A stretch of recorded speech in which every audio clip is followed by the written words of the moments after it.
Thank you. So if everybody is so unhappy with Washington, why is it that they re-elect everybody except the president? Because incumbency matters, and we're still, the money advantages and the name ID advantages, it's still hard to replace an incumbent, and I think that's everything.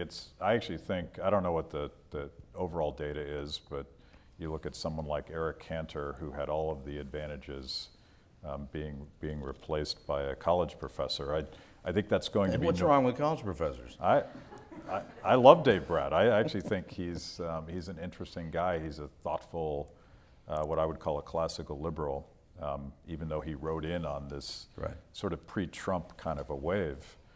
So I think the new normal will be more turnover and more disruption, but it's still very hard to compete against an incumbent with all of those advantages. It's been my experience that all political centers draw corruption. I lived in Albany for a while, one of the most corrupt cities, well, maybe in the nation, certainly in New York State. Washington seems to be the same.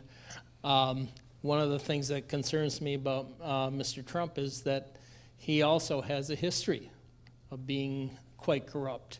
So how does one make politics work when it's based upon that kind of corruption? The only thing that occurs to me is if we could take money out of politics, that would do it. But I don't know how you do that.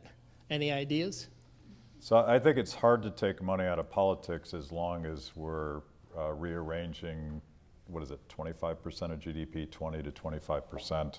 That's a lot of money changing hands, and it's, for interests, it's like cocaine. They want to come to Washington and get a couple lines of that stuff. As a libertarian, I think the only way to limit corruption in politics is to limit our expectations about what we should expect our politics to do.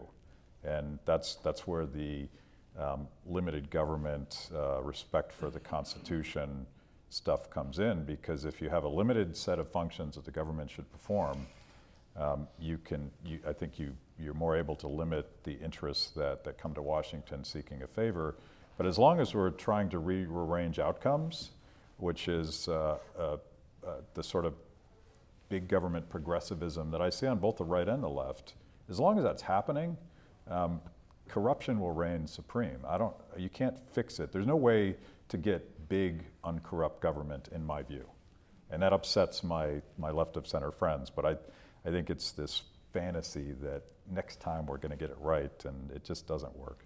I'm not willing to believe that there are so many racists, unhappy people complaining about. What I do think is the electoral process has become corrupted. When we spoke, I'm a lifelong Democrat. Naturally, I had every anticipation of having Hillary. Having said that, speaking to what I consider responsible Republicans, many of them agreed they could not vote for Trump, but they could not put Hillary down, and therefore wrote in a name. Well, Mr. Trump is celebrating what he supposes is everyone loves him. I'm not quite certain that that's the case. Could you comment on? I know a lot of Trump supporters, and I see a gentleman with a hat right here, and maybe we should ask him his perspective, but I think a lot of Trump supporters were interested in Donald Trump's ability to be a wrecking ball, and they would actually say it over and over again. I'm so fed up with the system, this thing is so hopelessly broken, let's send him in, he'll break it. I think that's a dangerous attitude, and you could break it and come up with something worse. But that's the level of frustration, and I have to say, as a Tea Party guy who, remember when the Tea Party was so radical, everyone was freaking out because we wanted to do this crazy stuff like balance the budget. Do you guys pine for the days when all these crazy Tea Partiers were demanding that we actually not spend more money than we take in? And Republicans sort of cynically said, okay, we'll balance the budget. And they were very specific in their campaign promises. They said they would cut $100 billion from the current fiscal year budget when they took control in 2011. And a day before they were sworn in, they suddenly discovered that the fiscal year started in October and not January. And I'm pretty sure Paul Ryan knew that before the promise was made. So I think some of this is just people that were trying to work within the bounds of the system decided that the system didn't work anymore, so they're going to do this other thing. I guess that's rational. I don't agree with it, but I at least intellectually can understand what that appeal is. Well, and I think that just to add on to that, because I think it's worth thinking about, is that this really is a reckoning with the ineffectiveness of the system to serve, you could say multiple groups of people, maybe they're the same group of people, but the big promises of both major political movements have gone unfulfilled in the last 25 years. Reaganomics, the sort of simple trickle-down economics of the Republican thinking, which has been largely the consistent approach over one way or another for this period of time, didn't work, ballooned the budget, particularly because of the unwillingness to confront the harsh realities of that. That if you're gonna, you can't simultaneously, you can't launch wars like Iraq that cost trillions of dollars, and at the same time cut taxes on huge numbers of people and think that that's going to work out. So it just hasn't worked, and that has caused all sorts of other things to. I mean, we've done things like we spend a fraction on public education of what we spent 20 years ago. Things that are pretty obvious that it ought to at least grow with the population. And so that side hasn't worked, but it hasn't worked on the Democratic side either. The other approach has not worked for a whole variety of reasons. And so we've ended up with that there are a whole lot of people, and these are all my cousins, who have been left behind and have a real sense that their children can't catch up. And then you layer on top of that they feel that the world looks down on them because of the way they talk, that the world spits on them because they do say the wrong things sometimes. Some of them say vile things. Others of them say harmless but just poorly said things. But there's a world that has gotten more and more separated between those of us who are kind of in the flow, know how to wear a fashionable beard, and striped socks, I bet, and those who feel like that the world is looking down on them, but that also they're being left behind economically. And I think both systems have failed those people. And I do think that this is a moment of, maybe Donald Trump can solve that. I share your skepticism, but I'm also not all that confident that Hillary Clinton was going to be able to resolve all that either. The economic anxiety you talk about, a lot of the things that Trump tapped into, sort of the anti-trade, anti-immigrant, even the fighting over spoils in Washington, the sense that certain people get more than other people, that's all a product of economic anxiety and people feeling like their kids are not going to have a better future. And when the economy's growing and people are employed, those sorts of issues, which are always there in every country, fade to the back burner. So I think a lot of that can really be boiled down to not latent racism, not nativism, but economic frustration that things aren't working the way as well as they could. And I do think all that all adds up to that. And I've said this to Democratic friends of mine and Republican friends of mine on a number of different fronts, that what political movement is going to be predominant in the first decades of the 21st century is still up for grabs. It's clearly still up for grabs. And it's whoever solves this sense of economic insecurity. And I suspect there's more than one way to do it. If a big government more collectivist response, there are versions of that could probably bring some comfort to a lot of people and in a way that most people would find acceptable. There's a version of that probably could do that. There probably is also a version on the other side that could work in a different way. I think it's probably more complicated and maybe more principled, but it's up for grabs. And getting out of this morass that we're in is going to require somebody to some set of ideas to win, to be effective. And that's why the lying, the sort of mass lying phenomenon is so troublesome. I was on Facebook yesterday, and I generally don't engage in somebody else's argument, but I somehow got drawn to a string of comments on a Facebook page that began with a woman in Alabama who I faintly know from a story I wrote a long time ago, saying, can't decide how to vote.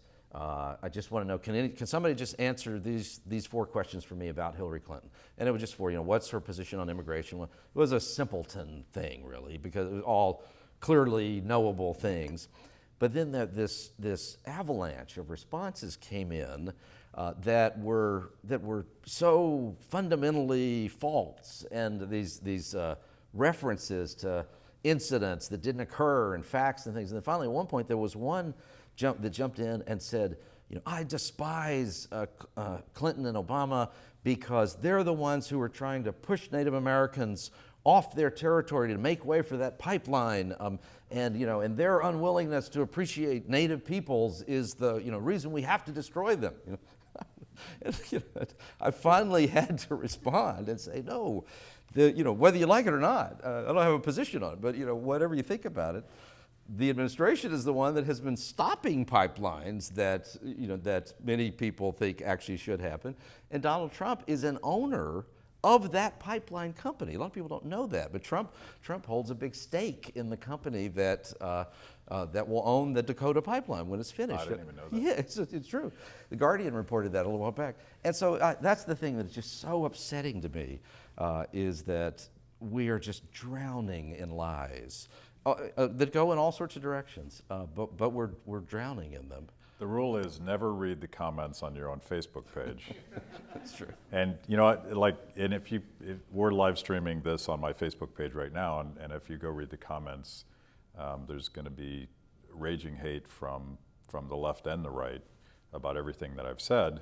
But the population on my Facebook page is over 1 million people, and there's going to be 30 comments. So do the math and appreciate that there's, just because that stuff happens.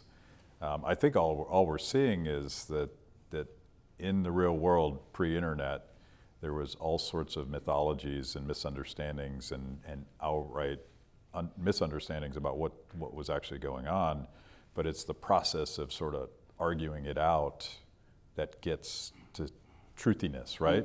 So I'm more romantic and optimistic about the ability of social media to actually get to something better than the comments on my Facebook page. Yeah, well, that's wise. And I will just say, for the record, because it's important, that over the course of the campaign, there were a significant number of times that like Jake Tapper at CNN posted a week or so ago, posted the front page of this Ku Klux Klan publication that had a big headline endorsing Trump, and put it out there. And I was one of the very first people to respond to that on Twitter and say, it is not fair or right to suggest that because this vile organization puts Trump's name on the cover of their publication, that means Trump endorses them. And so I've tried to be honest about those things. I do think the deceptions are a little tilt more in one direction than the other, but there's been a lot of that. Let's take a question over here, and before you ask though, I want to put my students on notice over here. You guys have got to speak up on this day more. We got to hear from one of you. We got to hear some sort of reaction to this, just as young people, and sort of how your reaction to all this conversation. So, Brandon, you guys can. All right, we already got a volunteer there. We'll come back to you guys in a second, but let's take a question here. Okay, I'm not a young person. Yes, of course you are. I want to thank you very much for coming to speak with us. And we had Gary Johnson also speak with us. And I think we ought to move forward. And part of what he had to say was what you all have alluded to, that the Republican Party is going to break up into 2 segments, possibly, and one segment who wants limited government and constitutional limits is going to go to the Libertarian Party. And then that party, the Libertarian Party, and the half of the Republican Party that wants limited government, which you all have looked, is going to be a major party in itself. Please comment on that. So I think and I happen to agree with that. I don't know if it's the Big L Libertarian Party or some other party, but I do think there's a home for people that expect less from government, and I don't think it's necessarily just the Republican Party. Gary Johnson, particularly with young people, there's maybe about a month ago, there was a poll that showed Gary Johnson tied with Hillary Clinton for the youth vote. And there was a lot of third-party vote shaming that really forced people either out or back to their corners. I think the old left-right spectrum really doesn't make sense anymore, because there are civil libertarians in the Democratic Party and there are constitutional conservatives in the Republican Party. In our super PAC, I ran a Gary Johnson super PAC called Alternative PAC, and we created maybe somebody's seen it here, right? We did an ad that featured dead Abe Lincoln as the first third-party candidate, and that video, I haven't checked today, but it's somewhere around 37 million views. The most watched political ad in the history of the universe, almost 1 million shares in that, and it was specifically designed to match disaffected constitutional conservatives with disaffected progressives to support Gary Johnson. And I think there's some potential there. That's why I talk to conservatives through a media company called Conservative Review. I'm working with progressives thanks to a relationship I got through the Miller Center and the Aspen Institute's Pluribus Project. They're doing really cool stuff too, because I think we should all be open to talking to people that aren't part of our tribe. And I do think there's some core American values there that could actually bring us together. So I'm oddly optimistic about this heaping pile of chaos that we have right now. I think out of that comes some really cool coalitions. You're an apocalyptic optimist like me. Yes. That's what I say about the newspaper business. Okay, so my reaction to the election, I guess I don't really have a question, but I think for me, I've been tracking it through social media a lot as well, not in terms of resources for information, because that would be foolish, but I enjoy seeing peers my age and from all different places what their opinion is, and a lot of what I've been seeing is a recycling of information that is not accurate, just kind of memes here, memes there, rigged election, things, and I don't believe it's rigged now, if anything.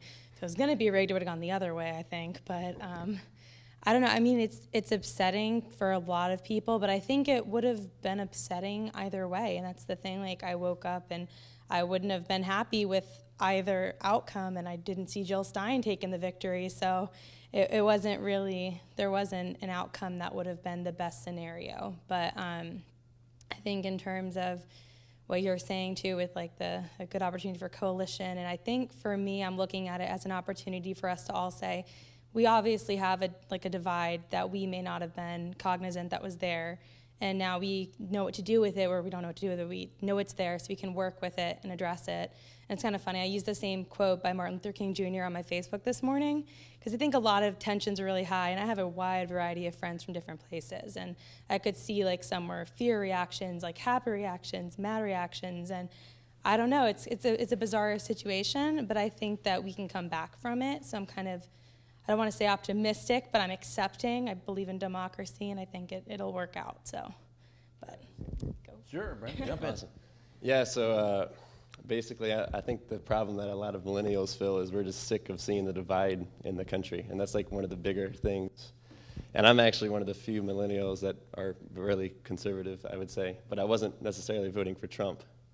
I actually ended up voting for Gary Johnson, I saw that, but I would say the common sentiment, no matter what side you're on, would be to bridge the divide that the nation has. Yeah. So if I could just comment on that, the thing I hate most about social media is clickbait, and I think it doesn't help anybody understand anything And say better. what you mean by clickbait. And say, Clickbait is sort of these memes that go through Facebook where, you know, it's a scary picture of Barack Obama. You know, Barack Obama's a socialist. Share this with your friends. And on the left, they do the same thing. You know, the Tea Party is racist. Share it with your friends. and I think it's all BS. I'm trying to test the proposition about whether you can actually say something thoughtful on Facebook and still drive a conversation. My new organization called Free the People is really intended to be transpartisan. And I'm trying to see if there is common ground between progressives and conservatives, and see if social media is actually going to be tolerant of something that's more thoughtful. But it's an experiment. We'll see if it works or not. Stan Gordon, 77 college grad here at UVA, and thank you, Matt. I've enjoyed this discussion, and Doug, I always love these events at the Miller Center. Thank you. It's tremendous. You referred to earlier, and I'll have to confirm with what you pinpointed as to what moved me to Trump, and that was the word authenticity. Yeah. Something you can feel. I think the same thing happened when Barack Obama was elected. There was a feeling of that people could connect with him. Regardless of the fog of war involved in the words and so forth. Now, my one question, Doug, is to you, if I may. Sure. And that is, our founder here said the health of a democracy, which we know this democracy has not been healthy lately, is dependent on an educated and informed public. I've always enjoyed the evening news. I watch 2 or 3 hours sometimes. And it's hard to, many times in the past, to discern what was not being manipulated as to the truth. And I think the American people, by evidence of the favorability ratings of mainstream media, the figure I've heard is currently 6%. So I asked this question earlier, someone else in the journalism profession, but all I received was pivot, deflect, and defend. And I said, I asked you for a solution. So my question, Doug, is do you know of a solution? Because we, the people, depend on your profession for the truth, and it's been getting harder and harder. Yeah, it's a very good question and a complicated one, particularly when you go to solution. You know, that is the hard part. And I think part of what Matt talks about is, I would agree, is part of that solution, and that is that probably should preface it by saying that one of the big problems that we have right now that is not as obvious to consumers of media, even though you know it, but just how severe this is not so apparent, and that is just the degree to which that the business model for traditional journalism has just collapsed. You know, I mean, the building is on fire. And the New York Times is, when Trump said yesterday, I think, when he said, well, the New York Times is, they're about to go out of business, that's not all that far from the truth. And the Wall Street Journal, where I worked for most of 20 years, is in deep trouble. And so the business model has collapsed. And sometimes journalists want to say, well, that's y'all's fault. You're not buying the paper enough, or you're not whatever. But that's an anti-free enterprise, kind of perspective. And so there's a real crisis of that. What the system wants. I mean, there's this amazing appetite for information out there. So there's a huge business opportunity in that. But the systems for creating information that passes the test of some kind of, objectivity is an illusion, but equity is not an illusion. Fairness is an attainable thing, but substantive, fair information, carefully prepared, well-vetted information, everybody wants that, but the business model for paying for it has broken down. And so that's just a fundamental issue. Now, there is this amazing thing of the way that the internet, while on the one hand it has spawned this, you know, the tsunamis of false information that are such a problem. But it does also create this capacity, particularly if you're kind of sophisticated, if you actually work at it and you absorb a whole lot of stuff and you've got a reasonably good sense of what to believe and what not to believe, or just what of authenticity. You know, does that really make sense or not? Does it really make sense that Hillary Clinton is for the pipeline? And wants to push the end. It's much more logical that she's, and so in some respects, this kind of mass mess of information works a little bit. I'm impressed myself with how little I need to pick up the print edition of the Wall Street Journal, or even go to the site specifically. I could kind of, and through the algorithm of our Facebook friends, and that really is what that is. The list of friends and the list of followers on Twitter, that's actually, you're creating a mathematical algorithm that is more sophisticated than any algorithm Google could ever create, or that any sort of artificial intelligence could ever create, because through the combination of all of the characteristics of all of your Facebook friends, it creates a definition of you and what your interests are, that then Facebook and the decisions made by all these other people performs this incredibly sophisticated amalgamation of information that is aimed right at you. That's why the false information that gets in there is so dangerous, because it's coming to you from a friend in some sense, or from a friendly algorithm. So it's a really, finding the solution that you're looking for and that I'm looking for is really complicated. Now, on the one hand, I think that part of it is that, what we're trying to do right here, and being very committed to that we're going to hear from everybody we can, that we're going to hear from a third-party candidate who, whether he really has a chance of winning or not. We tried really hard to get Donald Trump to come here, or his surrogates to come here, and we're open to the whole range of ideas. We've had some if you've seen some of the programs we've had over the last couple of months, we've had some really strong voices on the right, and a fair number of people have said to me, how can you give a platform to to so and so or so and so, and so I think that in our own way. But this is a pretty traditional approach. What we're doing here, that we now have wide distribution in the world of public television is a good thing. That's a testament to that there is value to having a non-commercial form of media somehow. But if we really all want that, I will say though, and I'm not sure if I've answered. I've tried not to pivot, but mostly I think I've said I don't know exactly what the answer is. I joked a minute ago about being an apocalyptic optimist. I started using that phrase in response to what was happening in the media world.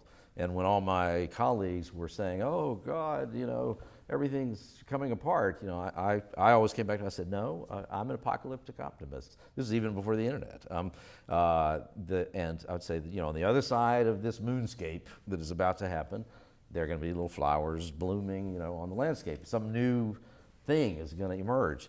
It hasn't yet. There's some signs of it. It's mostly a field of weeds still. There haven't been very many blooms, that have emerged. I'm a little less confident about how neatly that's going to happen. Frankly, I think that my prediction would be that before too long, Google will own the New York Times. I think that's a real, like Jeff Bezos bought the Washington Post, paid way too much money for it, because these organizations are almost worthless now. If all of us got together right now and could approach the family that owns, let's say, the Atlanta Constitution, still one of the biggest newspapers in the country, and where I'm from, if we went to the ownership went to the Cox family that owns the Atlanta Constitution, and we walked in, and if we credibly could say, we will take over all your liabilities, we'll take over all your pension obligations, all the debts that you have, we'll take over all your obligations, and we'll give you $1. The Cox family would say, you got it, take it, and would run with that dollar. Because the business model is so broken that the existing organizations are falling apart. So I'm not sure what the solution is. But the last thing I will say on all that, and some of you will disagree strongly with me on this, the media, the role of media in presidential elections, recent presidential elections, has been terrible. Now, people will agree with that part, but I'm not talking about the present election. I'm talking about 2012, 2008. Those were elections in which think about it for a minute. You may have heard me ask a guest on the show.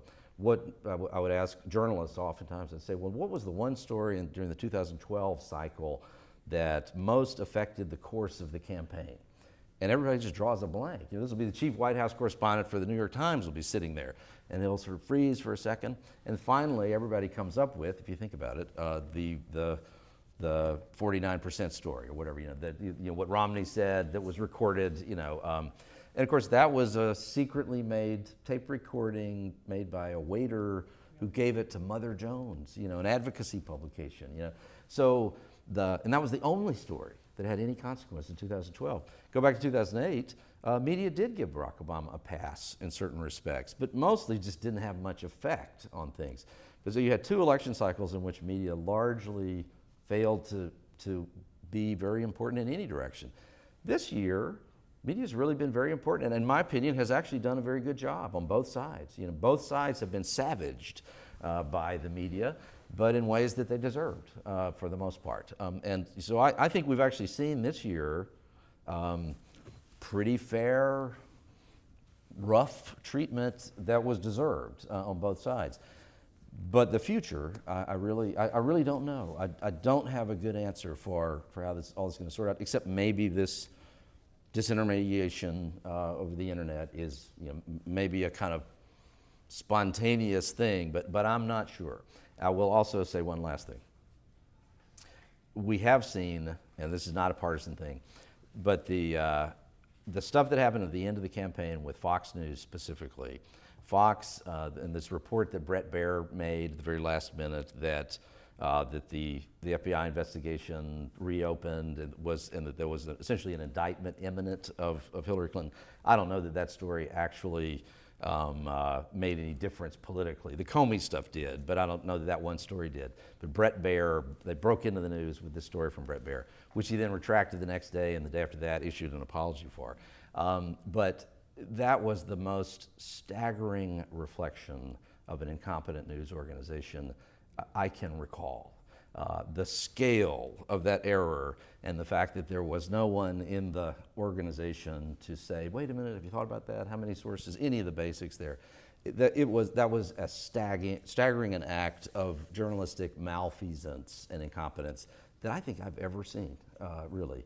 And I have been on a bit of a tirade about that, and that's why I made a point of saying it now, and I hope that perhaps by some miracle Brett Baer will hear me say what an astonishingly incompetent journalist he demonstrated himself to be in that one instance.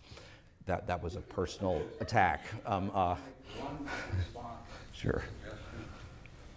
And what I see is, on both sides, each being in their own universe. Hey, Connor, can you bring the microphone over so we can catch the audio? You point out Brett Baer. I could point out the collusion between Donna Brazile and CNN. I mean, my God. Well, that's in terms hugely of embarrassing journalistic integrity. And so I'll quick go to my suggestion. I go way back to Huntley Brinkley. I'd sit down with my dad every evening, watch the news. And the experience then seemed to be just a simple relating of the facts without the spin. The spin is off-putting. It doesn't feel good to the viewing audience. Yeah. And next thing you know, it's move around to a different channel. Yeah, no, I agree. But whether there's a business model that still would apply to doing a Huntley Brinkley that's the problem. kind of thing, Yeah. I don't know. It's just like, we're not rolling in the money here with this one, I'll tell you that.